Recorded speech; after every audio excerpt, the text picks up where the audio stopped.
Para itest ang tunay na lakas ng Ultra Instinct Level 3, inutusan ni Goku sina Whis at Beerus na makipag-spar sa King of Fighters Palace. Sabay silang sumugod, pero si Goku, walang effort, binlock lang ang combined attack nila. Habang nagugulat pa sila, gumanti si Goku ng isang suntok, tinapon si Whis sa kabilang side ng palace. Sinundan pa niya ng isa pang suntok si Beerus na napadulas ng ilang metro sa lakas. Naramdaman ni Whis ang lakas ng Ultra Instinct Level 3, kaya nag-teleport siya pabalik kay Beerus. Nagkatinginan sila at agad ginamit ang 5-step fusion. Pagdikit ng daliri nila, kumalat ang golden light sa buong palace.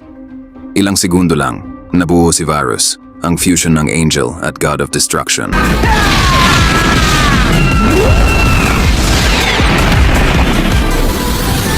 Simula pa lang all out na si Varus, pero sa clash halatang hirap siyang makasabay. Nagpakawala si Varus ng sunod-sunod na golden beam sa crater kung saan bumagsak si Goku, pero na-block lang ito ni Goku gamit ang kamay niya.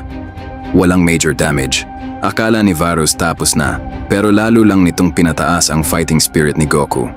Gumanti siya, isang suntok na may Ultra Instinct power, tumagos sa katawan ni Varus.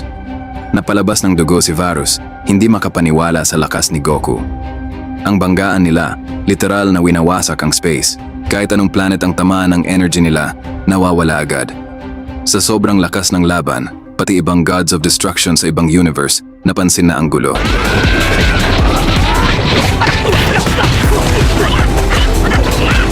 Umabot sa peak ang laban. Hindi na lang puro auto-dodge si Goku, nag-full offensive na siya.